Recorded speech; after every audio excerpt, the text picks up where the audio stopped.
wanted to take this moment to say thank you for coming today and for giving up your day to be at a college-filled Trip and Tours Day with Kweller Prep. Here's something that I do want to share with you. Your next few years of your life will be such huge, huge turning points professionally and personally and as you embrace adulthood. So I hope that you make the most of this experience and you visit not just the schools that we're seeing today, but in addition to that, all of the opportunities here. Those of you who are not familiar with the Hunter Macaulay program, I'd like to share some things that I know about the program. So number one, this is a 100% full scholarship program open to students who perform at the top of their class. Not only do you receive a full tuition scholarship, books, dorming, housing, tuition, books, supplements, you also receive a $7,500 stipend, and that's just a little bit. You also get a MacBook. There are just so many benefits to being in this program. I personally know students who've turned down offers to Princeton. They turned down offers to NYU. They go to this school because of the opportunities that are here. And the last thing I want to share with you is I want all of you, yes? I want you guys to aim high and don't think for a minute that you can't do it. And don't think that there are any limitations to what you can or can't do. I want you to fill out the Macaulay application. The Macaulay essays, everyone please pay attention. The Macaulay essays are already online. You can apply. There are 3 essays and you choose one. In addition to that, you have to fill out the CUNY app. I want all of you to sit and apply for the Macaulay application. Please keep that in mind. All right, without further ado, I'm excited to introduce some of the faculty here. My name is Shama Venkateshwar. I'm the director of the public policy program here at Roosevelt House, Hunter College, and it's my absolute pleasure to welcome you all. I'm always very interested to speak to high school students just because you are my pipeline to college and you are my kind of the ongoing set of students who will fill our rooms and our classrooms and also of course be part of the nation's brightest stars who are working on social issues and critical kind of public policy questions. So let me get a quick feel of who you guys are. How many of you see yourselves working in the sciences? Okay. How many of you see a big connection between science and, say, policy? What does policy mean? How about questions of who gets to have access to medicine, for instance? Who has access to hospitals? If you are poor, can you afford to go to a doctor? Who's interested in those questions? The intersections of race, class, healthcare, availability of resources. Who thinks those are important questions? Why?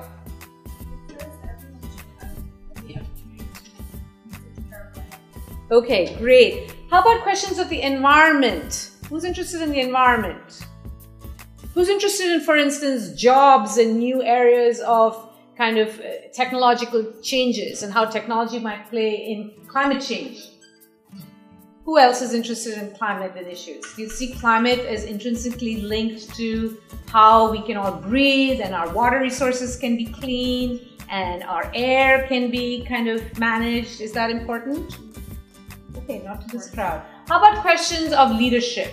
Good governance, corruption issues? Are our leaders kind of, looking at you guys and saying, these are the folks who are voted for me and therefore I must actually implement policies that are clean? Who's interested in corruption? No one. We have a really good crowd of people. There's no corruption in this country, apparently.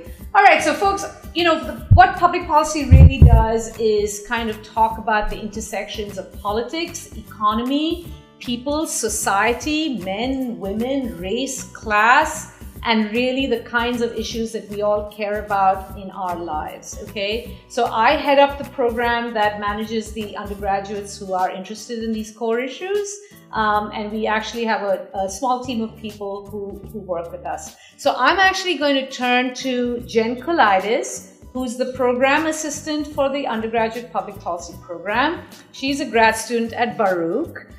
She's also very, very interested in some of the issues that I've just talked about. So she can talk to you for a few minutes and answer any questions that you all might have about what public policy is, the kind of resources that Hunter College Roosevelt House provides for our young students, scholarship opportunities, internship opportunities, ways in which student leaders come about, so you have a sense of what college means. It's not just coming to class and taking classes and writing papers. It's really about how you all can become young leaders in your own space. Okay, so thank you very much and good luck with all your applications, and hope to see many of you in my classrooms. Change policy or any other ways kind of to make an impact on the world, Roosevelt House is a great resource, whether you want to focus more domestically or to take a broader global lens. So our program, in addition to running courses, we also have a lot of professional development opportunities. So I don't know if any of you are working in internships now.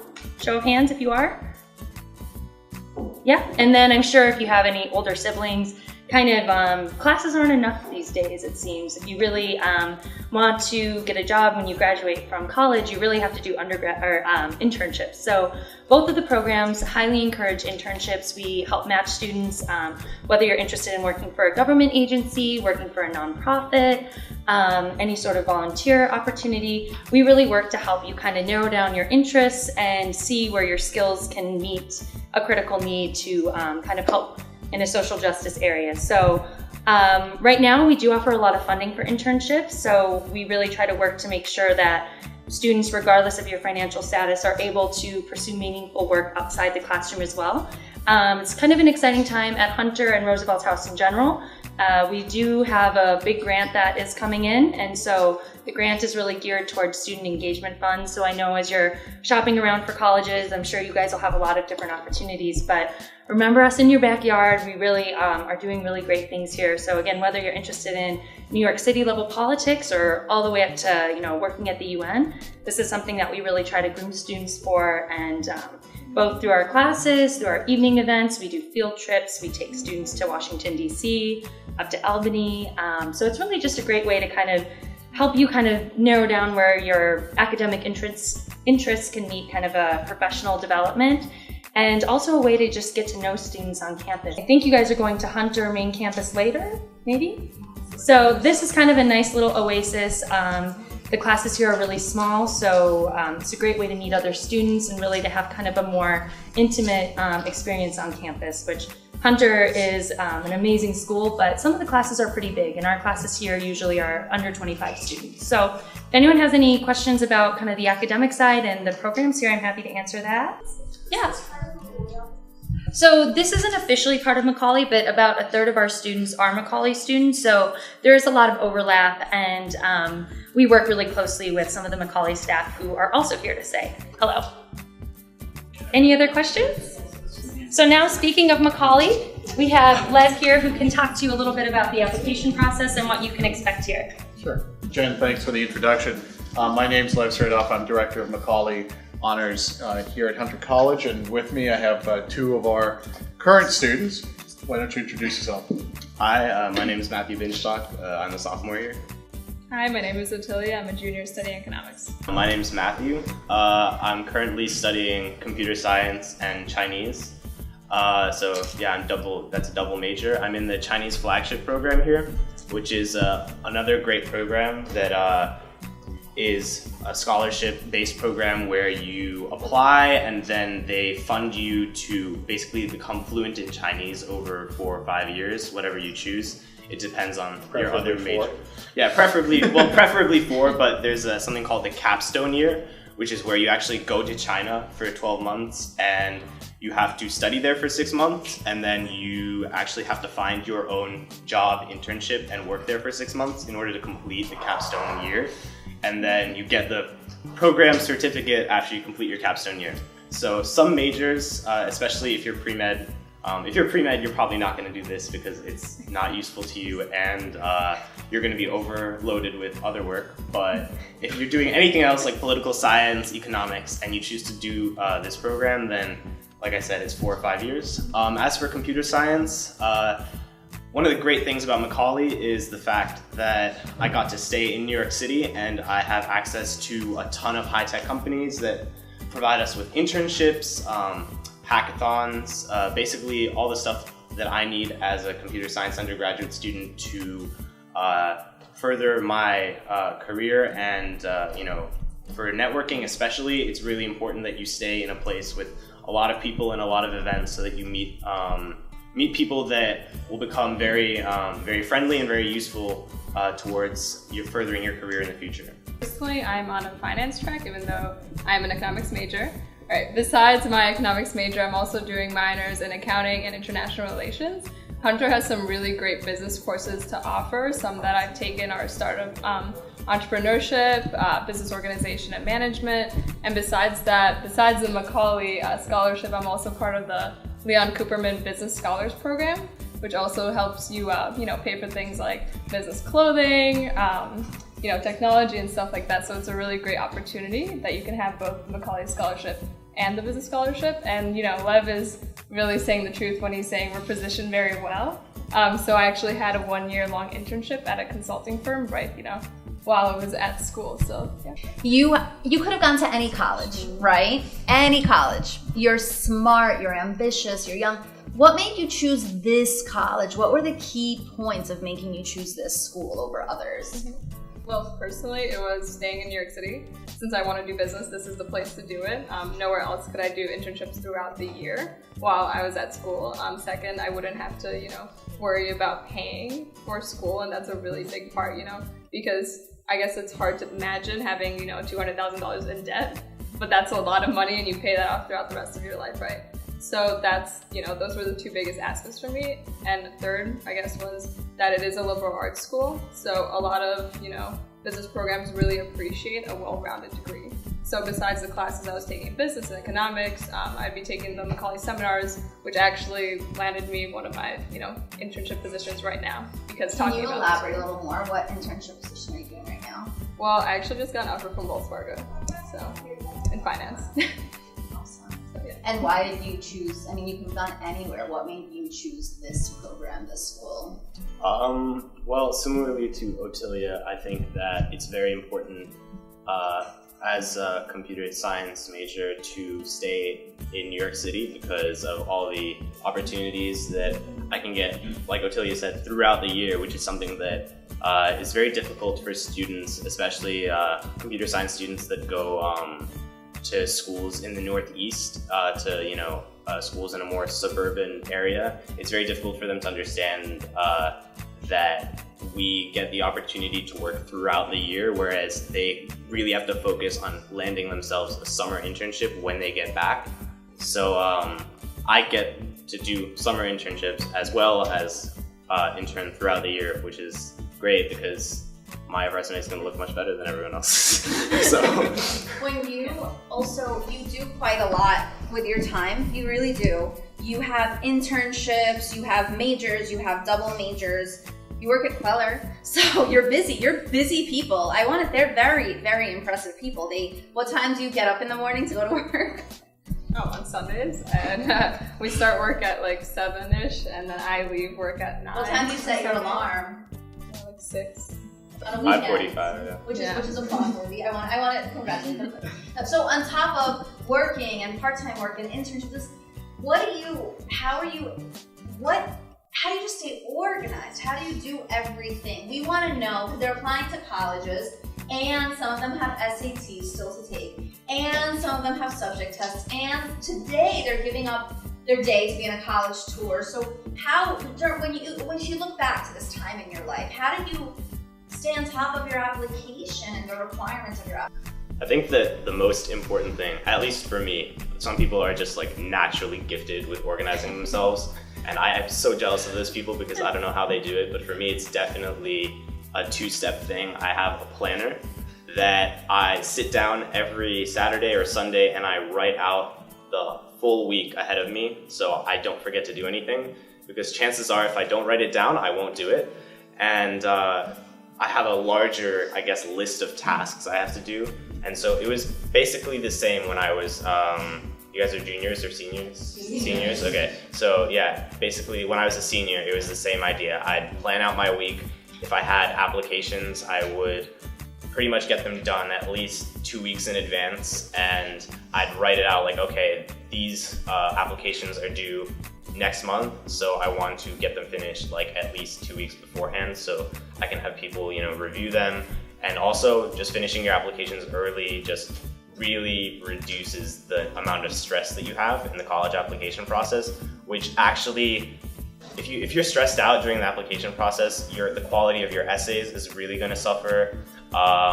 The quality of your judgment is going to suffer. You guys will make like worse decisions if you're stressed out. So it's really important that you put yourself in a position where you're comfortable with everything that you're doing.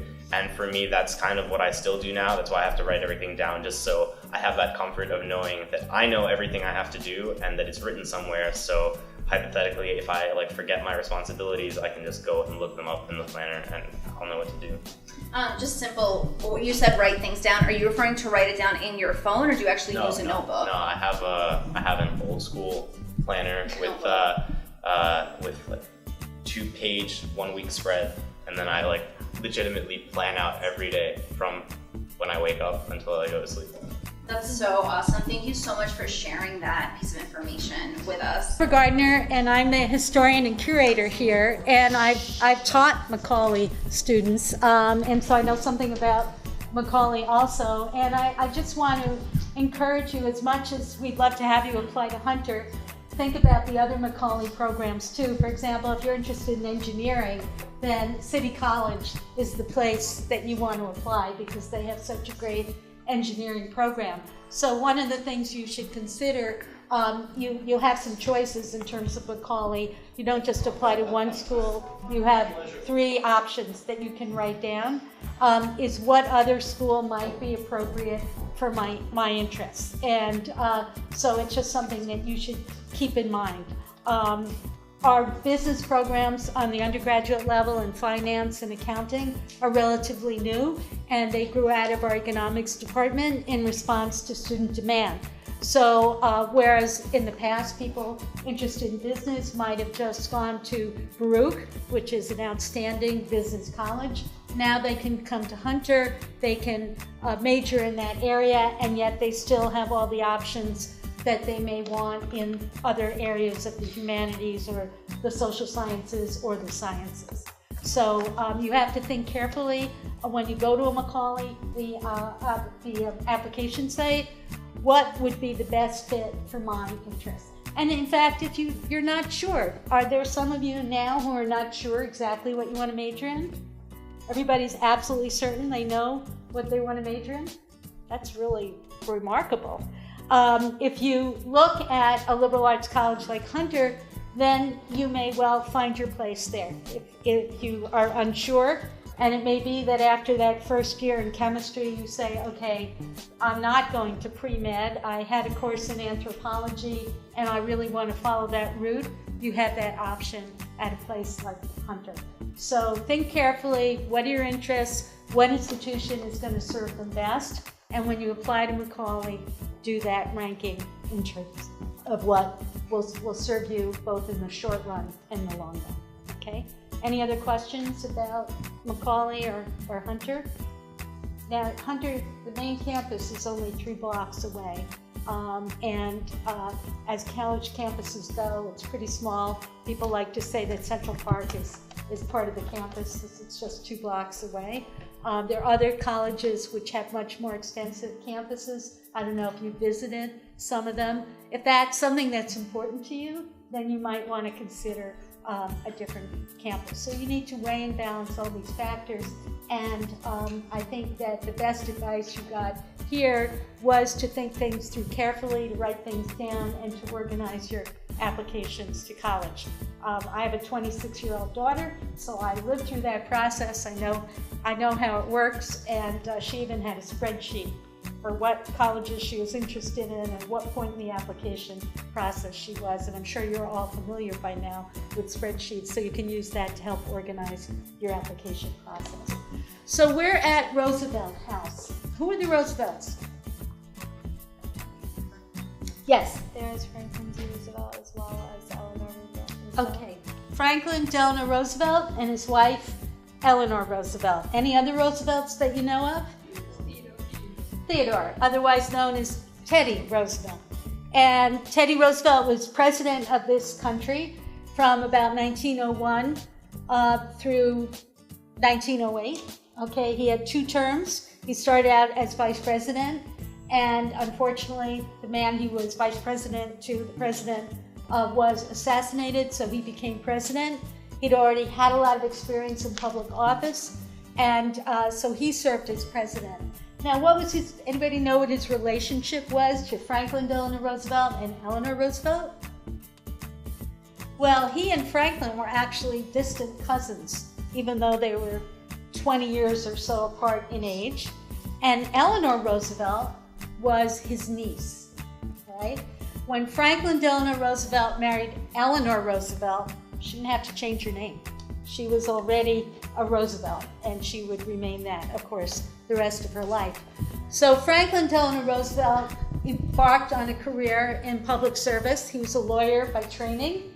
By the way, I would like to mention that Hunter has advisors in pre-law as well as pre-medicine, so that if you're interested in that in the long term, you will work with an advisor almost from your first or second year to make sure that you're well prepared to apply to law schools or medical schools. So he was a lawyer. He was elected to the state legislature. Then he became Assistant Secretary of the Navy in Washington under President Woodrow Wilson. And then in the 1920s, he was out of political office. Does anyone know what happened to him in the 1920s when he was out of office? He what? He went what? I can't understand what you're saying. Like HUNC. He went to hunt? No, that was Teddy Roosevelt. Teddy Roosevelt was a big hunter, and in fact realized at some point that they were killing so many buffalo that they were going to exterminate all buffaloes. And at that point, he began to think in a conservation mode to save the buffalo, birds, all kinds of animals, and also forest lands, prairie lands. He was very important in the conservation movement in this country, in creating national parks and natural refuges, okay? So you had your hand was up. He ended up in a wheelchair. Okay, Franklin Roosevelt became ill with polio in 1921. And from that point on, he never walked again. Now, you all had your polio shots, right? Your polio vaccine. You're probably too young to remember, or do any of you remember that? You don't, okay, because they came along with all kinds of other vaccinations when you were very young. And now the likelihood of you getting polio is almost zero, because we've almost eradicated polio, right? And he became ill with polio, and he didn't walk, and he used crutches and braces in order to get around. And so for about 7 or 8 years, he tried to rehabilitate his body, living in this house. He had physical therapy. He built up the strength of his arms so he could move his body around on crutches. And then in 1928, he went back into politics. He was elected governor again in 1930. And then in 1932, he was elected President of the United States. Now, do you think that someone with that kind of disability would be able to be elected today? No? No. Why not? No one take him seriously. Nobody would take him seriously? Yes? If you look at how people reacted when Hillary Oh, interesting. Okay, so look at how people reacted when Hillary Clinton was ill and she stumbled, okay? So one thing that Franklin Roosevelt did right from the start of his illness was it was kind of disguised, okay? Now remember, in those days, people didn't have phones, picture taking, Twitter, or anything like that. So how would people happen to see Franklin Delano Roosevelt in the 1920s? Well, yes. Behind a desk. They might see him behind a desk. They would see him in a setting where he looked like he's sitting strong and healthy. Yes? Right, in public places. They might see him in public places. But his image was carefully managed, and the press never went beyond a certain point in showing him in any helpless position. And after the beginning of the 1930s, there were other ways people could see him in the movies, okay? They started making newsreels. So if you went to the movies in 1933 or 1934, there would be, before the main feature, there would be a newsreel about the news of the day. And that's where people might see President Roosevelt. And they would always see him in a position either where he was seated or he was already standing. By then he had learned how to hold on, get to a podium, and he could hold on. So they always saw him in a carefully managed image. They knew he was crippled. That was a term that was used. People widely knew that he was crippled. They didn't know how crippled he actually was. Nonetheless, it didn't affect his performance, either as governor or president. And so that was a very unusual era. And there's one other way that people sort of came to know him in the 1930s. How would they have known him? What technology was available in the 30s? Yes? The what? The radio. The radio. How many of you listen to the radio? Okay, so some people still listen to the radio. All right. Well, everyone listened to the radio. What would be comparable today? Television? Does everybody watch television here? Radio apps. What? Radio apps. Radio apps, the internet. Okay. Well, in the 1930s, everybody listened to the radio. And if you were poor, you could actually build your own radio. The technology was so simple, all right? And so everybody listened to the radio, and he was a wonderful speaker on the radio, right? And he would talk to you as though he was sitting opposite with you, okay? He gave a very important series of talks over time that became known as fireside chats, because it was though he was sitting in your living room, maybe by your fireside, and talking with you personally. He had this magnetism on the radio where he could explain very complicated, difficult ideas and challenges the nation was facing, first when we were in the middle of the Great Depression, then with his New Deal program, and then with World War II. He could bring it to you in a way that everyone would understand and want to support his course of action. Okay? So that was a great strength for him.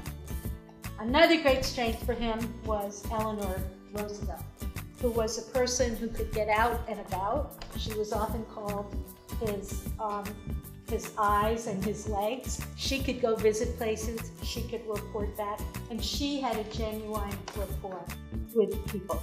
Okay, she was very tall. She was 6 feet tall, which for that era was extraordinary. And here's a picture of her as a young woman upstairs. If you think Michelle and Barack Obama in terms of height, that was Franklin and Eleanor Roosevelt. So not only were they very powerful and personalities with strong ideas, they were also quite a physical presence, if you can imagine that. So she traveled the country. She was a person who was a great supporter of civil rights in an era when that was not widely shared. And then she became very famous after the death of Franklin Roosevelt with her work at the United Nations. You know, Franklin was a founder of the UN. She was appointed to the U.S. delegation, and her work there involved creating the Universal Declaration of Human Rights. Now, how often do you hear the term human rights?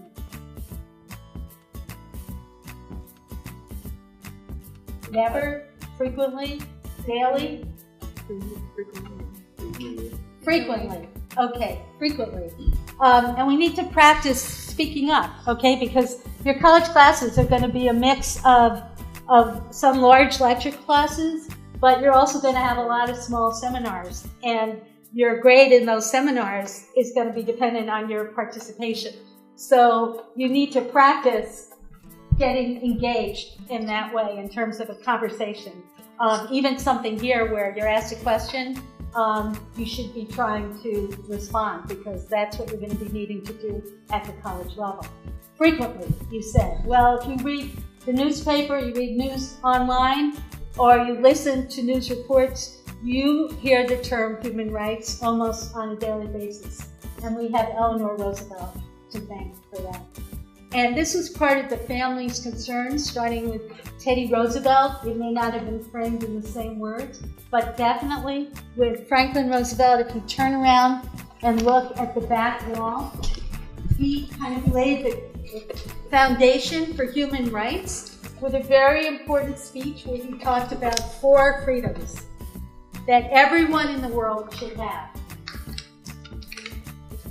And the first one was freedom of speech, right? He's building out from American values.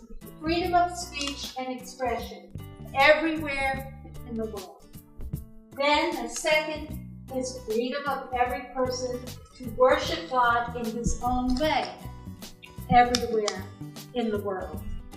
And then he talks about freedom from with people. Okay, she was very tall. She was 6 feet tall, which for that era was extraordinary. And here's a picture of her as a young woman upstairs. If you think Michelle and Barack Obama in terms of height, that was Franklin and Eleanor Roosevelt. So not only were they very powerful and personalities with strong ideas, they were also quite a physical presence, if you can imagine it. So she traveled the country.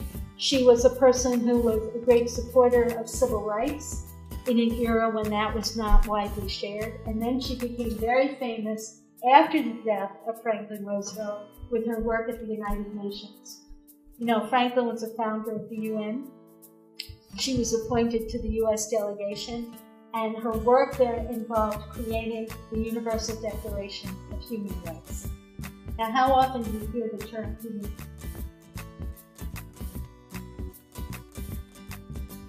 Never? Frequently? Daily? Frequently. Okay, frequently. And we need to practice speaking up, okay? Because your college classes are going to be a mix of some large lecture classes, but you're also going to have a lot of small seminars. And your grade in those seminars is going to be dependent on your participation. So you need to practice getting engaged in that way in terms of a conversation.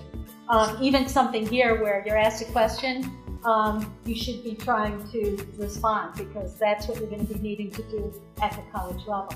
Frequently, you said, well, if you read the newspaper, you read news online, or you listen to news reports, you hear the term human rights almost on a daily basis.